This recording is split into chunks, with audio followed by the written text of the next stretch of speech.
வணக்கம். நீங்கள் இணைந்து கொண்டிருப்பது ஐபிசி தமிழின் செய்தி நேரம். முதலில் தலைப்புச் செய்திகள். இந்த நகர்வு வந்துள்ளது. 2 வருட காலப்பகுதிக்கு நியமிக்கப்பட்டுள்ள இலங்கையின் தொல்பொருள் ஆலோசனை குழுவின் மூலம் தொல்பொருள் பணிப்பாளர் நாயகத்திற்கு ஆலோசனைகள் வழங்கப்பட உள்ளன. 19 உறுப்பினர்கள் அடங்கிய இந்த குழுவில் அஸ்கிரிய பீடத்தின் அனுநாயக்க வெண்டருவே உபாலி தேரர், கலாநிதி பகமூனே சுமங்கல தேரர், எல்லாபல மேதானந்த தேரர் மற்றும் பேராசிரியர் இந்து ராகரே தம்மரத்ன தேரர் உள்ளிட்டோர் அடங்குகின்றனர்.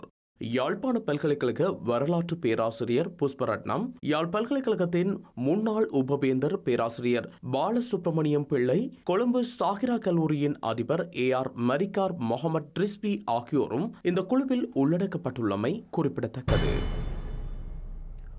இலங்கையில் முன்னெடுக்கப்பட்ட போராட்டங்களை கலைப்பதற்காக காலாவதியான கண்ணீர் புகை குண்டுகள் பயன்படுத்தப்பட்டதாக முன்வைக்கப்பட்ட குற்றச்சாட்டை ஸ்ரீலங்கா காவல்துறையினர் நிராகரிக்கின்றனர். காலாவதியான கண்ணீர் புகை குண்டுகளை பயன்படுத்த வேண்டிய அவசியம் தமக்கு இல்லை என காவல்துறை ஊடக பேச்சாளர் சிரேஷ்ட காவல்துறை அத்தியட்சகர் நிகால் தல்துவ தெரிவித்துள்ளார். ஸ்ரீலங்காவின் காவல்துறை சேவைக்கு கண்ணீர் புகை குண்டுகளை கொள்வனவு செய்தபோது அவற்றின் உள்ளடக்கம் தொடர்பில் ரசாயன ஆய்வுக்கூட பரிசோதனை மேற்கொள்ளப்பட்டிருக்கவில்லை என தகவல் வெளியாகியுள்ளது. கண்ணீர் புகை குண்டுகள் தொடர்பில் சமூகம் மற்றும் அமைதிக்கான மையத்தின் குழுவொன்று மேற்கொண்ட ஆய்வில் இந்த விடயம் தெரியவந்துள்ளது. ஆய்வின்படி 2022ஆம் ஆண்டில் ஆர்ப்பாட்டங்களை கலைக்க காலாவதியான கண்ணீர் புகை குண்டுகள் பயன்படுத்தப்பட்டுள்ளதுடன் அவற்றில் 2000ஆம் ஆண்டு முதல் தயாரிக்கப்பட்ட கண்ணீர் புகை குண்டுகளும் உள்ளடங்குவதாக தெரிவிக்கப்பட்டுள்ளது.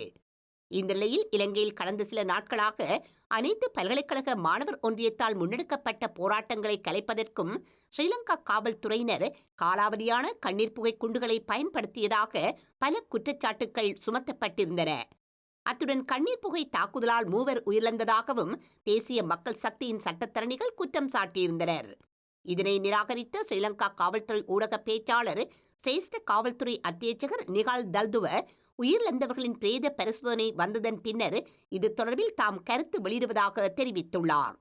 அத்துடன் காலாவதியான கண்ணீர் புகை குண்டுகளை பயன்படுத்துவதால் எந்தவொரு பயனும் இல்லை எனவும் அவர் குறிப்பிட்டுள்ளார். இதேவேளை சர்வதேச அளவில் அங்கீகரிக்கப்பட்ட நிறுவனங்களால் உற்பத்தி செய்யப்படும் கண்ணீர் புகை குண்டுகளை போராட்டக்காரர்களை கலைக்க பயன்படுத்தப்பட்டதாக காவல்துறையின் கலகத்தரப்பு பிரிவின் அதிகாரிகள் கூறியுள்ளனர். இலங்கையில் தேர்தலை நடத்த ஸ்ரீலங்கா ஜனாதிபதி மற்றும் நிதி அமைச்சர் என்ற ரீதியில் ரணில் விக்ரமசிங்க தயாராக இல்லை என பெப்ரல் அமைப்பு குற்றம் சாட்டியுள்ளது. எனினும் வன்முறைகள் மற்றும் போராட்டங்களின்றி ஜனநாயக முறையில் தேர்தலை நடத்துமாறு ஸ்ரீலங்கா அரசாங்கத்தை வலியுறுத்த முடியும் என இன்று நடைபெற்ற நிகழ்வொன்றில் உரையாற்றிய அமைப்பின் நிறைவேற்று பணிப்பாளர் ரோகண கெட்டியாராஜி தெரிவித்துள்ளார்.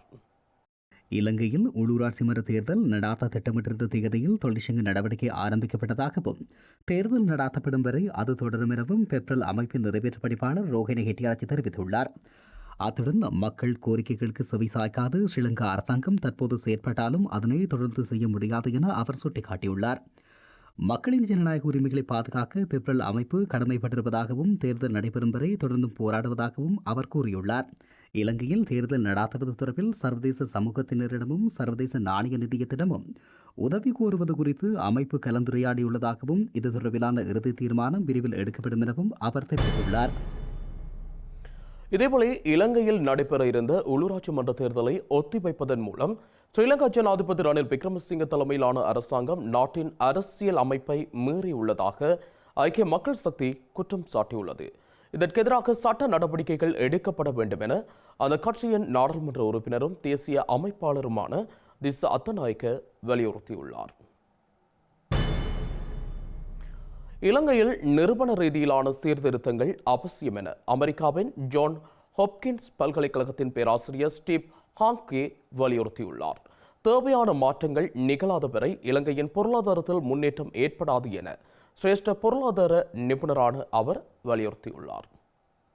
இலங்கையில் நிறுவன ரீதியிலான சீர்திருத்தங்கள் ஏற்படுத்தப்படாது விட்டால் சர்வதேச நாணய நிதிய பிணையெடுப்பு இலங்கையின் பொருளாதாரத்திற்கு உதவுவது சந்தேகமே என பேராசிரியர் ஸ்டீவ் ஹான்கே சுட்டிக்காட்டியுள்ளார். நீண்டகால கடன் நிலைத்தன்மை அடைவதற்கான முயற்சியில் இலங்கையில் நிறுவன ரீதியிலான சீர்திருத்தங்கள் தேவை எனவும் அவர் குறிப்பிட்டுள்ளார். இலங்கையில் உயர்மட்ட அரசியலில் உள்ள பெரும்பான்மையான ஆளுமைகள் பல ஆண்டுகளாக இருந்ததைப் போலவே இன்றும் உள்ளதாகவும் அவர்களிடம் மாற்றங்கள் ஏற்படவில்லை எனவும் அவர் தெரிவித்துள்ளார். பிணையெடுப்பை எதிர்பார்ப்பது தற்காலிக நிவாரணத்தை மாத்திரமே கிடைக்கச் செய்யும் என குறிப்பிட்ட பேராசிரியர் எனினும் நீண்ட காலத்திற்கு அது உதவாது எனவும் தெரிவித்துள்ளார். உள்ளூராட்சி மன்ற தேர்தல் தொடர்பான நீதிமன்ற தீர்ப்பு குறித்து சில நாடாளுமன்ற உறுப்பினர்கள் அண்மையில் கருத்து வெளியிட்டிருந்த நிலையில் இலங்கை சட்டத்தரணிகள் சங்கம் அதனை வன்மையாக கண்டித்துள்ளது. இதன் மூலம் நீதித்துறையின் சுதந்திரம் பாதிக்கப்பட்டுள்ளதாகவும் சங்கம் இன்று வெளியிட்டுள்ள அறிக்கையில் சுட்டிக்காட்டியுள்ளது. இலங்கையில் நடைபெறவுள்ள உள்ளூராட்சி மன்ற தேர்தலுக்கான நிதியை தடுக்கும் செயற்பாடுகளுக்கு தடை விதித்து நீதிமன்றம் பிறப்பித்த இடைக்கால உத்தரவை நாடாளுமன்ற உறுப்பினர் பிரேம்நாத் தொலவத்த கடந்த 7ஆம் தேதி விமர்சித்திருந்ததோடு நீதிமன்ற தீர்ப்புக்கு எதிராக சட்ட நடவடிக்கைகளை எடுக்குமாறு நாடாளுமன்ற உறுப்பினர் செகான் சேமசிங்க கடந்த 10ஆம் தேதி தெரிவித்தார். இந்த இருவரின் கருத்துக்களும் நீதித்துறையின் சுதந்திரத்தை பாதித்துள்ளதோடு நீதிமன்றத்தின் செயற்பாடுகளுக்கு இடையூறு விளைவித்துள்ளதாகவும் இலங்கை சட்டத்தரணிகள் சங்கம் சுட்டிக்காட்டியுள்ளது. அத்துடன் இவ்வாறான சட்டத்தை அவமதிக்கும் செயல்கள் மக்களின் அடிப்படை உரிமைகளை மீறுவதாகவும் சங்கம் தெரிவித்துள்ளது. இந்த நிலையில் இலங்கையின் வரலாற்றில் கடந்த காலங்களில் நடைபெற்ற சம்பவங்களை நினைவில் கொள்வதோடு அதிலிருந்து கற்றுக்கொள்ள வேண்டியவற்றை கற்றுக்கொள்ள வேண்டும் எனவும் நீதித்துறையின் சுதந்திரத்தை குறைத்து மதிப்பிடுவதை தவிர்த்துக் கொள்ள வேண்டும் எனவும் இலங்கை சட்டத்தரணிகள் சங்கம் மேலும் வலியுறுத்தியுள்ளது. இலங்கை மின்சார சபை அதிகாரிகளால் வழங்கப்பட்ட மின்சாரத்தை காரணமாக தெரிவித்து ஸ்ரீலங்கா காவல்துறையினர் தம்மை பழிவாங்க வகை தேடியுள்ளதாக வடக்கு கிழக்கு வலிந்து காணாமல் ஆக்கப்பட்ட உறவுகளின் சங்கம் குற்றம் சாட்டியுள்ளது. சட்டவிரோதமாக மின்சாரம் பெற்றதாக தெரிவித்து கைது செய்யப்பட்ட பின்னர் பிணையில் விடுவிக்கப்பட்ட சங்கத்தின் தலைவர் காசிப்பிள்ளை ஜெயவனிதா மீது வழக்கு பதிவு செய்யப்பட்டுள்ள நிலையில் இன்று அவர் ஊடக சந்திப்பை நடத்தியிருந்தார். என்னை வியாழக்கிழமை மின்சார சபையால் வந்து போய் என்னை தடுத்து வச்சிருந்தவர்கள் வெள்ளிக்கிழமை 1 மணிக்கு என்னை விடுதலை செய்தார்கள். பிணையின் மூலம் விடுதலை செய்ய எனக்கு 5ஆம் மாதம் 26ஆம் தேதி மீண்டும் வழக்கென்று சொல்லித்தான் பிணையில் விட்டவர்கள். ஆனால் இவன் மின்சார சபை செய்த குற்றத்துக்கு நான் தண்டனை அனுபவிக்கிற ஆள் இல்லை. அவள் தான் குற்றம் செய்த. அவள் குற்றம் செய்ய நான் தண்டனை அனுபவிக்கிறது. நான் குற்றம் செய்திருந்தால் நான் தண்டனை அனுபவிக்கலாம். ஆனால் நான் தண்டனை அனுபவிக்க முடியாது. ஆனால் என்ன கொண்டே பலோகாரமாக தான் நான் அடைச்சிருக்கணும். ஆனால் பரவாயில்லை. இன்னும் நாங்கள் இந்த போராட்டம் நாங்கள் சிறப்பாக தான் தண்டனை போவோம். இவன் இந்த லைட்டு நின்றுட்டு போட்டு நாங்கள் போராட்டத்தை கைவிட மாட்டோம். நாங்கள் இப்படியே நாங்கள் 30 வருஷம் லைட்டிலேயே இருந்தோம். நாங்கள் நோமலாக தான் இருந்து நாங்கள் இவர்கள லைட்டு மின்சாரம் வந்ததால எங்கெண்ட கைகளில் காசு இல்லை, எங்கெண்ட கருத்துக்களில் நகை நட்டு இல்லை. எல்லாம் மின்சார சபை கட்டணும். மின்சார ஐயோ வல்பு காசு கரண்ட் பில் தான் மக்கள் எல்லாருமே கட்டி கொண்டிருக்கிறோம். நாங்களும் எனக்கு என்ன செய்திருக்கணும், மீட்டர் பட்டி கூட்டி இருக்கணும். எனக்கு மின்சாரம் தந்து நான் காசு கட்டலைன்னு சொல்லி இருந்தால் என்ன குற்றமாக எடுத்து கொண்டு போயிருக்கணும். மீட்டர் பட்டி தேவையில்லை, ரிப்பட்டி இருந்தா சரி. அன்றைக்கு எல்லாம் தான் வந்து கலட்டினவ. அதை குற்றம் செய்து போட்டு எனக்கு தண்டனையை தரக்கூடாது. இனியும் அவர்கள் திரும்ப இந்த வழக்கில் என்ன மாதிரி போதோ தெரியாது. எப்படி இதனாலும் நான் கதைச்சு நான் இந்த போராட்டத்தை கொண்டே நடத்துவேன். என்ன நேற்று 1 மணிக்கு விடுதலை செய்தார்கள். நான் மீண்டும் வந்து போராட்ட காலத்தில் இருக்கிறேன். புற்றுநோய் தொடர்பில் மக்கள் மத்தியில் அதிக விழிப்புணர்வு அவசியம் என குறிப்பிட்ட புற்றுநோய் சத்திர சிகிச்சை நிபுணர் வைத்தியர் ஸ்ரீதரன் புற்றுநோயை ஆரம்பத்திலேயே கட்டுப்படுத்தினால் முற்றாக குணப்படுத்த முடியும் என குறிப்பிட்டார். யாழ்ப்பாணம் போதனா வைத்தியசாலையில் இன்று இடம்பெற்ற ஊடக சந்திப்பில் கருத்து வெளியிட்ட வைத்திய நிபுணர் புற்றுநோய் தொடர்பில் அச்சம் கொள்ளாது விழிப்புடன் இருந்து புற்றுநோயை வெல்லும் யுகத்தை நோக்கி நகர வேண்டும் என குறிப்பிட்டார். அந்த புற்றுநோய் ஏன் ஒரு அபாயமான நோயாக இருக்குதுன்னு பார்த்தோம்னா, புற்றுநோய் தொடங்கின இடத்திலே மட்டும் நிற்கிறேன். அந்த இடத்துலேருந்து தொடங்கின இடத்துலேருந்து அது கீழே இருக்கிற அடித்தள திசுக்களை துளைச்சி கொண்டு போகும்.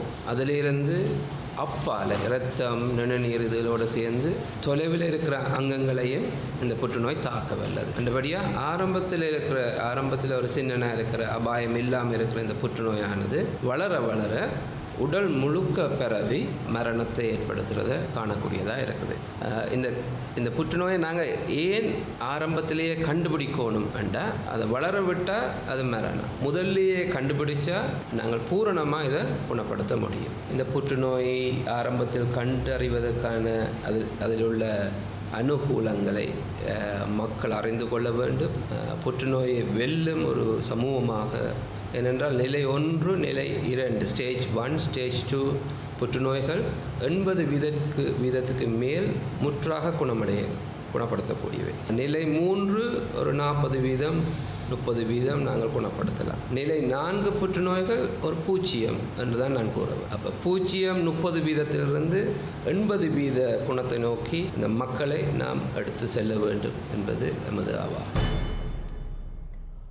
இந்த நிலையில் யாழ்ப்பாணம் பெரியோவான் கல்லூரியின் 200வது ஆண்டை முன்னிட்டு மாணவர்கள் மற்றும் சமூகத்தில் விழிப்புணர்வை ஏற்படுத்தும் வகையில் நடைபவனி ஒன்றை முன்னெடுக்க உள்ளதாக கல்லூரி அதிபர் துசிதரன் தெரிவித்துள்ளார். இந்த நடைபயணம் எதிர்வரும் 13ஆம் தேதி பாடசாலையிலிருந்து ஆரம்பிக்கப்பட உள்ளதாக அவர் குறிப்பிட்டுள்ளார். சென்ட் ஜான்ஸ் கல்லூரி கல்வி மட்டுமல்லாது சமூகத்தோடு தொடர்பான பல விடயங்களையும் முன்னிறுத்தி தன்னுடைய செயற்பாடுகளை ஏறெடுத்து வருகின்றது. 13ஆம் தேதி காலையிலே 7:30 மணிக்கு எங்களுடைய பாடசாலையிலிருந்து ஒரு நடைபவனி ஆரம்பமாகின்றது. அங்கே அந்த நடைபவனியின் கருப்பொருளாக நாங்கள் இந்த விடயத்தையும், அதாவது புற்றுநோயை ஆரம்பத்திலே இனங்கண்டு அதை குணப்படுத்துகின்ற வழிமுறைகளை மக்களுக்கு தெளிவுபடுத்தும் முகமாக அந்த கருப்பொருளையும் எங்களுடைய கருப்பொருளோடு இணைத்து அந்த நடைபவனியை ஒழுங்கு செய்திருக்கின்றோம். நாங்கள் இந்த சிந்தனையை முன்னெடுக்கும் போது வைத்தியசாலையை அணுகிய போது அங்கே வைத்தியசாலையும் அதே சிந்தனையோடு இருந்தமையால் இந்த காரியம் எங்களுக்கு வாய்க்கக்கூடியதாக இருக்கின்றது. பிரின்சஸ் குரூஸ் எனப்படும் அதிசொகுசு பயணிகள் கப்பல் இன்று கொழும்பு துறைமுகத்தை சென்றடைந்துள்ளது. குறித்த கப்பல் கொழும்பு துறைமுகத்தில் இருந்து துபாய் நோக்கி பயணிக்க உள்ளதாக தெரியவந்துள்ளது. இலங்கையின் பொருளாதார நெருக்கடி நிலை படிப்படியாக முன்னேறி வரும் நிலையில் நாட்டுக்கு விஜயம் செய்யும் சுற்றுலா பயணிகள் எண்ணிக்கையும் தற்போது அதிகரித்துள்ளது. இந்த நிலையில் அதிசொகுசு பயணிகள் கப்பலான பிரின்சஸ் குரூஸ் இன்றைய தினம் இலங்கையை சென்றடைந்துள்ளது. குறித்த கப்பல் 1894 சுற்றுலா பயணிகள் மற்றும் 906 பணியாளர்களுடன் இலங்கையை வந்தடைந்துள்ளது. இந்த கப்பலில் வந்த சுற்றுலா பயணிகளில் 159 பேர் கண்டி, பின்னவல, நீர்கொழும்பு, இங்கிரிய உள்ளிட்ட சுற்றுலா முக்கியத்துவம் வாய்ந்த இடங்களுக்கு பயணம் செய்ய உள்ளனர். இந்த நிலையில் குறித்த கப்பல் இன்று இரவு கொழும்பு துறைமுகத்தில் இருந்து துபாய் நோக்கி பயணிக்க உள்ளது. அமெரிக்காவின் லாடர்டேல் துறைமுகத்திலிருந்து பிரின்சஸ் குரூஸ் எனப்படும் அதிசொகுசு பயணிகள் கப்பல் கடந்த ஜனவரி 5ஆம் தேதி தனது பயணத்தை தொடங்கியிருந்தது. இந்த நிலையில் 112 நாட்களுக்கு பின்னர் எதிர்வரும் 27ஆம் தேதி இந்த பயணம் நிறைவடைய உள்ளதாக தெரிவிக்கப்பட்டுள்ளது. கொரோனா வைரஸ் தொற்று பரவலின் பின்னர் சீனாவின் சங்காய் நகரில் இருந்து முதலாவது சுற்றுலா குழுவினர் இலங்கைக்கு வருகை தந்துள்ளனர். சீனாவின் ஷங்காய் நகரில் இருந்து சைனா ஈஸ்டர்ன் விமான சேவைக்கு சொந்தமான MU-231 என்ற விமானத்தில் அவர்கள் நேற்று இரவு இலங்கையை வந்தடைந்தனர். 181 பேர் கொண்ட குறித்த சீன சுற்றுலா குழுவினர் 7 நாட்கள் இலங்கையில் தங்கியிருப்பார்கள் என அறிவிக்கப்பட்டுள்ளது. இவர்களை ஸ்ரீலங்கா வெளிவிவகார ராஜாங்க அமைச்சர் தாரக பாலசூரிய மற்றும் இலங்கைக்கான சீன தூதுவர் ஆகியோர் வரவேற்றுள்ளனர். நேற்று முதல் வாராந்தம் சீனாவின் ஷங்காய் மற்றும் குங்பிங் சர்வதேச விமான நிலையங்களில் இருந்து சைனா ஈஸ்டர்ன் விமான சேவையினால் இலங்கைக்கு 6 விமான பயண சேவைகள் முன்னெடுக்கப்பட உள்ளன. இதேவேளை கடந்த 1ஆம் தேதி 115 சீன சுற்றுலா பயணிகள் இலங்கை வந்தமை குறிப்பிடத்தக்கது. செய்திகளின் நிறைவாக மீண்டும் தலைப்புச் செய்திகள்.